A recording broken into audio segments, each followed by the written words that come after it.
Hello everyone. सो इस video में हम बात करने वाले हैं कि जिनको भी इंग्लिश में प्रॉब्लम आ रही है तो 90 डेज़ को कैसे यूटिलाइज़ करें और अपना जो है इंग्लिश में स्कोर कैसे बढ़ाएं। तो इस वीडियो में एक कॉम्प्रिहेंसिव स्ट्रेटजी के बारे में बात करेंगे जो जिसमें सारा कुछ मतलब कम टाइम में कवर हो जाएगा, जिसमें सारा कुछ कवर हो सके। सो चलिए वीडियो पे आते हैं। तो सबसे पहले तो मैं थोड़ा सिलेबस के बारे में बता देता हूँ कि आपको बेसिकली कवर क्या करना है। तो एमटीएस की मैं बात करूँ तो ग्रामर, वोकैब और क्लोज टेस्ट, ये तीनों सेक्शन ही आते हैं इसमें, और ज़्यादा कुछ मतलब इतना हार्ड भी नहीं आता है। ठीक है। अब इन तीनों में से भी बात करूँ मैं तो वोकैब जो है वो मोस्ट इम्पोर्टेंट है। ठीक है, 50% से ज़्यादा मतलब कि 15 क्वेश्चन के लगभग जो हैं वो क्लोज टेस्ट को मिला के वोकैब से आते हैं डायरेक्टली क्वेश्चन। और इनमें ऐसा कुछ आपको कॉन्सेप्ट समझने की भी ज़रूरत नहीं है, डायरेक्टली क्वेश्चंस आते हैं। ठीक है। अब इसका मतलब ये नहीं है कि सिर्फ आप वोकैब कर लो तो मेरा सिलेक्शन हो जाएगा, या सिर्फ ग्रामर कर लो तो सिलेक्शन हो जाएगा, या इन दोनों को कर लो क्लोज टेस्ट को छोड़ दूँ तो आपका सिलेक्शन हो जाएगा। ऐसा कुछ नहीं होगा। ठीक है, आपको जो है वो पूरा करना ही पड़ेगा। ठीक है, ये थोड़ा स्पेलिंग गलत हो गया था। तो तीनों को करना पड़ेगा आपको। अपनी जो प्रिपरेशन है ना वो 100% करके जानी ही है। ठीक है, उसके बाद में एग्ज़ाम का लेवल और क्वेश्चंस डिसाइड करेंगे कि आप क्या छोड़ के आते हैं। ठीक है। अब उसके बाद में पहले सबसे पहले मतलब जो वोकैब ज़्यादा इंपॉर्टेंट है तो मैं पहले वोकैब की बात कर लेता हूँ। अब वोकैब के क्वेश्चंस की बात करूँ मैं तो साइनो, एंटो, एडीएम और डब्ल्यूएस, स्पेलिंग एरर, ब्लैंक्स और क्लोज टेस्ट को मिला के लगभग 15 क्वेश्चंस आ रहे हैं इसमें। डायरेक्टली 15 क्वेश्चन से ज़्यादा आ रहे हैं। ठीक है, डायरेक्टली 15 क्वेश्चन से ज़्यादा आते हैं। ठीक है, इसमें अब साइनो की बात करूँ, साइनो एंटो मतलब डायरेक्टली क्वेश्चन आते हैं। क्वेश्चन आया, ऑप्शन देखा और लगाया। साइनो मतलब बहुत इजी इजी, एक तरह से कोई कॉन्सेप्ट समझने की ज़रूरत नहीं है। फ्री के नंबर है एक तरह से, अगर ठीक से इसमें कमांड हो जाए तो। साइनो, एंटो, ईडीएम, ओडब्ल्यूएस, स्पेलिंग और ब्लैंक्स।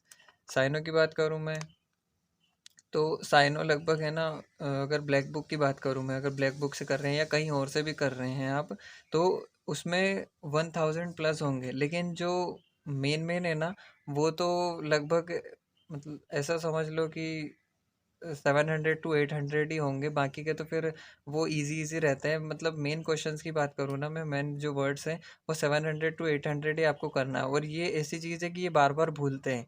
एंटो करने की कोई ज़रूरत नहीं है। साइनो करोगे तो एंटो अपने आप हो जाएगा। मैंने कभी एंटो नहीं किए थे और मेरे वोकैब में भी अच्छा स्कोर था। उसके बाद ईडीएम्स और ओडब्ल्यूएस। ठीक है, ये दोनों, ये वाला जो पोर्शन है अभी इसके बारे में बताता हूँ मैं कैसे करना है। ये दोनों जो पोर्शन है ना ये इजी है। अगर इनको करोगे आप, अगर एक दो बार भी अगर आप इसके गो थ्रू हो गए ना तो ईडीएम्स फिर होने लगेंगे। और ये दोनों ऐसी चीज़ है कि आपको बहुत ज़्यादा नहीं करना है। मैक्सिमम आपको 5 ईयर्स पहले के अगर आपने क्वेश्चंस कर लिए ना इन दोनों के, तो आपका जो है वो कवर हो जाएगा। लेकिन फिर भी अगर किसी को बिल्कुल भी नहीं पता है तो वो कहीं से रेफरेंस लेके, ब्लैक बुक या कहीं से भी करके थोड़ा रीडिंग करके इसके मतलब गो थ्रू होके और फिर प्रीवियस ईयर अटेम्प्ट कर सकता है। लेकिन जिसने पहले प्रिपरेशन की है उनको पता है ईडीएम्स क्या है, तो वो बस इतना काम करो इन दोनों को लेके कि प्रीवियस ईयर अटेम्प्ट करके देखो, और जो चीज़ें मतलब जो ईडीएम्स बिल्कुल ईजी है ना उनको एलिमिनेट कर दो। जो चीज़ें आपको आती है ना उनको एलिमिनेट कर दो, और जहाँ पे आपको रिविजन की ज़रूरत है, जो हार्ड लगते हैं ईडीएम्स, उनको कवर करो। उसके बाद में स्पेलिंग्स की बात करूँ तो स्पेलिंग्स कोई देखने की ज़रूरत नहीं है कहीं पे भी। स्पेलिंग्स आपको, अगर आप बुक से करने गए और आप पढ़ने लगे ना, उनको रीडिंग करने लगे, तो आप फालतू में कंफ्यूज हो जाओगे। जो चीज़ मतलब जो आप करेक्ट कर सकते हो एग्जाम में आ गए, उसको भी आप कंफ्यूज होके ऐसा समझोगे अरे यार मेरे को तो ये भी नहीं है आते, ये भी नहीं याद है। तो ऐसा करके आप फालतू टाइम वेस्ट करोगे। स्पेलिंग्स में बस इतना करना है। और ये चीज़ मैंने तो बिल्कुल लास्ट में की थी। मतलब मैंने पहले भी बताया है कि जो एग्ज़ाम का सिलेबस होता है ना वो ऐसा कुछ रहता है। ठीक है, पहले आपको कोर कंप्लीट करना है, उसके बाद में कुछ एक्स्ट्रा करना है, और फिर जो चीज़ें हैं ना जो कुछ कभी आती कभी नहीं आती। लेकिन स्पेलिंग्स ऐसी चीज़ है, वो आती है। लेकिन है ना जो इंग्लिश मीडियम से हैं और हिंदी मीडियम से भी है, उन्होंने बचपन से स्पेलिंग्स तो पढ़ी हुई है, तो कुछ तो उनको आती है। बस कुछ ही जो जहाँ पे कन्फ्यूज़न क्रिएट होता है ना वही स्पेलिंग्स होता है, और वो कुछ ही स्पेलिंग्स हैं। तो उनका ये वाला जो पोर्शन है ना ये स्पेलिंग्स में ही आता है। ठीक है, मतलब स्पेलिंग्स इसमें ही आती है। और ये मैंने सबसे लास्ट में की थी कि जब मेरा सब कवर हो गया था, और कभी कभी भी स्पेलिंग से मेरा जो है वो एरर आता था।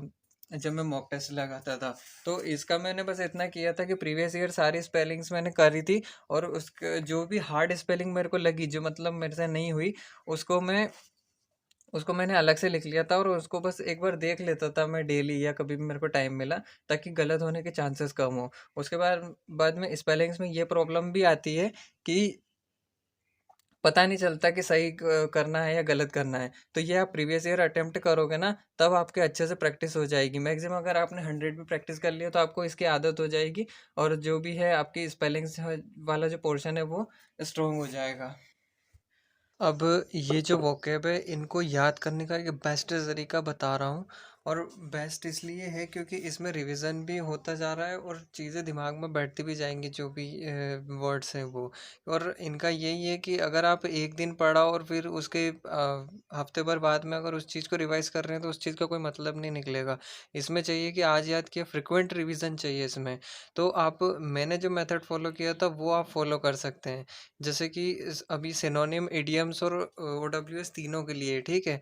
इडियम्स और ओडब्ल्यूएस में आप ऐसा कर सकते हैं कि उनको जैसे जो चीज़ आपको पहले एक बार में आ गई, मतलब इजी लगी, तो उस चीज़ को आप अलग हटा सकते हैं, एलिमिनेट कर सकते हैं। बाकी जो हार्ड लगा, उसको भी सेम इसी वे में आप रिवाइज कर सकते हैं।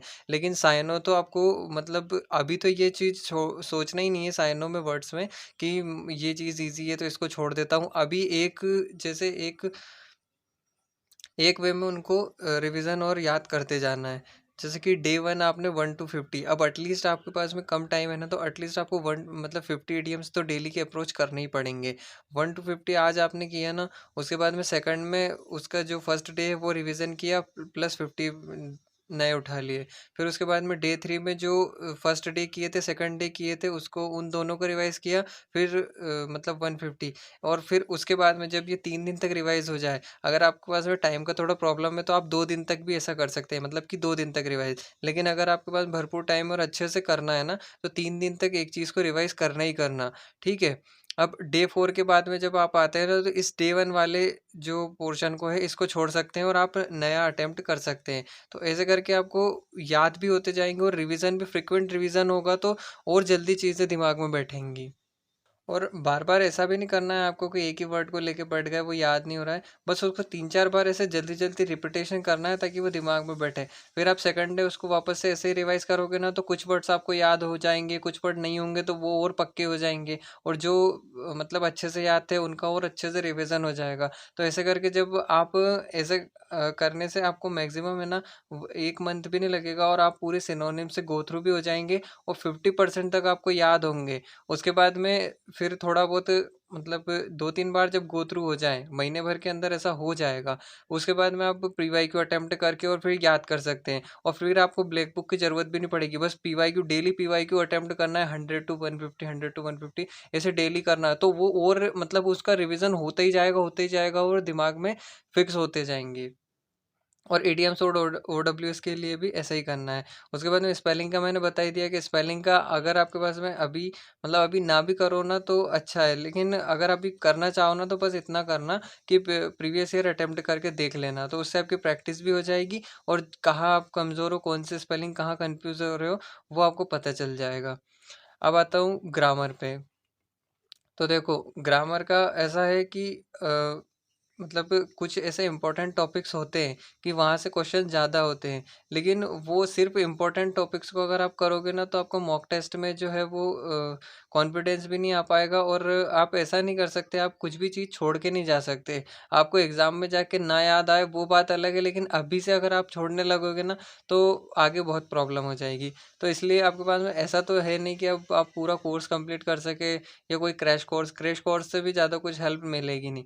बस आपको टॉपिक वाइज रूल्स करना है, मतलब रूल से सही क्वेश्चन आएंगे, और लेकिन अंडरस्टैंडिंग भी ज़रूरी है, इसलिए टॉपिक वाइज रूल्स करना है। उसके बाद टॉपिक वाइज रूल्स करके उसके टॉपिक वाइज क्वेश्चन भी करना है, ठीक है। अब ये ऐसा करके आपको 15 डेज में तो आप पूरी ग्रामर कर लोगे। और कुछ भी मतलब फोमो में नहीं रहना है कि यार मैंने कोर्स किया ही नहीं, मेरे एरर्स नहीं बनेंगे, ऐसा कुछ नहीं, एरर्स आपके बनेंगे।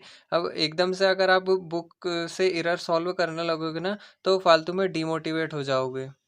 डेली उन रूल्स को भी रिवाइज करना है, ठीक है। अब उसके बाद में जब आपके जो ये टॉपिक वाइज एरर्स का जो कॉन्सेप्ट है ये कंप्लीट हो जाए, तो आपको मिक्स्ड क्वेश्चन करना है, ठीक है। मिक्स्ड क्वेश्चन कहाँ से करना है? बुक से नहीं करना है। जो बहुत सारी मैराथन वीडियोस यूट्यूब पे बहुत सारे टीचर्स ने करवा रखी है। सिंपल आप सर्च करोगे ना एरर्स फॉर एसएससी, तो बहुत सारे मैराथन वीडियो आ जाएंगे। उन मैराथन वीडियो को अच्छे से यूटिलाइज करना है। पहले वो जो क्वेश्चन बताते हैं सर, वो क्वेश्चन आपको अटेम्प्ट खुद करके देखना है, वीडियो पॉज करना है, उसके बाद में वो सर जो एक्सप्लेनेशन, मैम जो एक्सप्लेनेशन देती है उसको करना है, ठीक है। और अपने जो जो भी आपने ये नोट्स बनाए या कोई भी बुक हो आपके पास में, आपका नो मैटर कोई भी आप किस भी कंडीशन में थे हो, लेकिन अगर आपने ये चीज़ फॉलो की ना, तो आपका इंग्लिश में बहुत अच्छा स्कोर आ जाएगा। तो अपने जो आपने रूल्स बनाए या बुक्स में जो भी आपके नोट्स हैं, जिससे भी आप अब तक पढ़ते आ रहे थे, उस चीज़ को अपने साथ में रखना है। जैसे ही वो सर ने जिस टॉपिक से जो भी एरर आपको बताया आपको नहीं आ रहा है, या उससे रिलेटेड कोई रूल याद आ रहा है जो आपको फिक्स नहीं है कि हाँ यार ऐसा सुना, फटाफट से उसको पेज पलटना है और उस रूल को देखना है। ऐसे करके जब आप एक मैराथन भी कंप्लीट करोगे ना, लगभग मतलब 150-200 क्वेश्चन भी अगर आपने ऐसे कर लिए ना, तो फिर आपकी कमांड बनने लग जाएगी। फिर आप बुक से भी क्वेश्चन खुद से अटेम्प्ट कर सकते हैं। और जो भी आपकी मिस्टेक थी वहाँ पे और जो वीक टॉपिक्स हैं, मतलब जहाँ से आपके नंबर कट रहे हैं, उस चीज़ को भी आप उस चीज़ पे भी आप ध्यान दे सकते हैं। अब ये डेली जो मैंने 2 से ढाई घंटे जो वोकैब में बताए हैं, 1 से 1.5 घंटे ये ग्रामर में, तो ऐसा आपको बस एक बार करना स्टार्ट करो, उसके बाद में टाइम कम हो जाएगा, ठीक है। अब उसके बाद में आप वोकैब को भी एलिमिनेट कर सकते हैं, इडियम्स को भी एलिमिनेट कर सकते हैं। ग्रामर में कौन सा टॉपिक आपका वीक है, किस टॉपिक से आपके जो क्वेश्चन गलत हो रहे हैं, उस चीज़ पे ज़्यादा ध्यान दे सकते हैं। जो चीज़ आ जा रही है आपको आसानी से, उस चीज़ को आप छोड़ सकते हैं। उसके बाद में कुछ टॉपिक होते हैं जैसे कि प्रिपोजिशन, तो आप प्रिपोजिशन कितना भी कर लो, फ्रेजल वर्ब कितना भी कर लो, लेकिन वो चीज़ बहुत हार्ड होती है याद करना। तो आप बस उनके लिए इतना फॉलो कर सकते हैं कि जो प्रीवियस ईयर में जो क्वेश्चन आए हैं ना, बस वो आपके मॉक टेस्ट में गलत होते हो या एरर में गलत होते हो, उसको बस साइड में लिख लेना है और उस चीज़ को रिवाइज करते रहना है, ताकि अगर आगे वो चीज़ आए ना, तो आप उसको गलत ना करें। लेकिन अगर आप प्रीपोजिशन को सारे प्रीपोजिशन लिखने लग गए तो बहुत सारे इकट्ठे हो जाएंगे। फ्रेजल वर्ब भी ऐसे ब्लैक बुक में इसमें भी बहुत सारी दी हैं, तो ऐसे बहुत बर्डन हो जाएगा और वो याद करने में वाकई बहुत हार्ड रहती है। इसलिए जो मेन मेन इंपॉर्टेंट है ना, जो प्रीवियस ईयर में आई है, बस उनको ही करो, ताकि आपका टाइम भी बचे और आप मैक्सिमम आउटपुट निकाल पाओ। अब आते हैं क्लोज टेस्ट पे। तो देखो, अगर आपका मतलब थोड़ा थोड़ा आपका ग्रामर भी क्लियर है, थोड़ा बहुत आता है आपको, और वोकैब भी थोड़ी बहुत कमांड अच्छी है आपकी, तो आप क्लोज टेस्ट के अभी 2 से 3 जो सेट है वो लगाना स्टार्ट कर सकते हैं। नहीं तो मतलब जब ग्रामर पे और वोकैब पे थोड़ी बहुत कमांड हो जाए ना, तो उसके बाद स्टार्ट कर सकते हैं।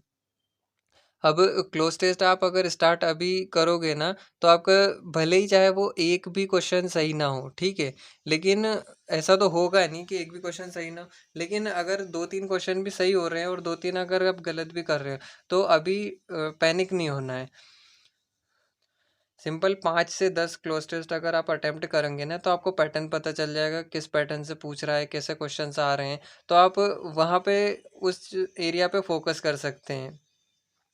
फॉर एग्जांपल प्रोनाउन से अगर क्वेश्चन आपके गलत हो रहे हैं, तो प्रोनाउन के कॉन्सेप्ट को उसको है ना अच्छे से एनालाइज करना है कि उसके पूछने का तरीका क्या है, कैसे पूछ रहा है, वोकैब से कैसे क्वेश्चन पूछ रहा है। और वोकैब में अगर कोई नए वर्ड्स आ रहे हैं ना, तो क्लोज टेस्ट से अगर आपको मिले तो उसको भी लिख लेना। उसके बाद लास्ट में आता हूँ मैं रीडिंग पे। रीडिंग अगर अभी भी आपने चालू नहीं करी है ना, तो अभी भी आप कर सकते हो और अपना इंग्लिश में स्कोर बढ़ा सकते हो, क्योंकि रीडिंग ऐसी चीज़ है कि क्लोज टेस्ट भी आपको समझने में आसानी होगी, ग्रामर में भी हेल्प करेगी। इसलिए अगर रीडिंग आपने नहीं करी हो ना अभी तक स्टार्ट, तो 5 से 10 मिनट, 1 से 2 पैराग्राफ 5 से 10 मिनट देने में कोई प्रॉब्लम नहीं है, वो आपको बेनिफिट ही करेगी। इसलिए प्लीज़ अभी से स्टार्ट कर देना। अब मैंने जो चीज़ बताई है ना, वो चीज़ को करने के मतलब करने के लिए आपको 1 मंथ में कंप्लीट हो जाएगा, लेकिन उसको रिवीजन करने के लिए आपको 2 मंथ मिल रहे हैं। तो अगर आप उसको अच्छे से अगर उस पे फोकस किया ना तो आराम से आपका इंग्लिश में स्कोर बढ़ जाएगा। और अगर आपके अभी मॉक टेस्ट आप लगा रहे हैं फुल टेस्ट, तो उसको बिल्कुल चालू रखो, उसको मतलब इसकी वजह से डिस्टर्ब करने की ज़रूरत नहीं है। बस धीरे धीरे आपको आप देखोगे कि इंग्लिश में स्कोर बढ़ने लगेगा। बट यही है कि आ, आपको फ्रीक्वेंट रिवीजन करना ही पड़ेगा, तब जाके ये होगा। बाकी इस वीडियो में इतना ही, और मिलता हूँ आपसे अगले वीडियो में। अगर वीडियो अच्छी लगी हो तो सब्सक्राइब करना, और आपकी कोई क्वेरी हो तो कमेंट कर देना, और वीडियो कैसी लगी बताना ज़रूर। और ये यूज़फुल वीडियो चैनल पे और भी हैं तो आप उन्हें जाके चेकआउट कर सकते हैं। और ऐसी वीडियोस के लिए सब्सक्राइब कर लेना। Thank you.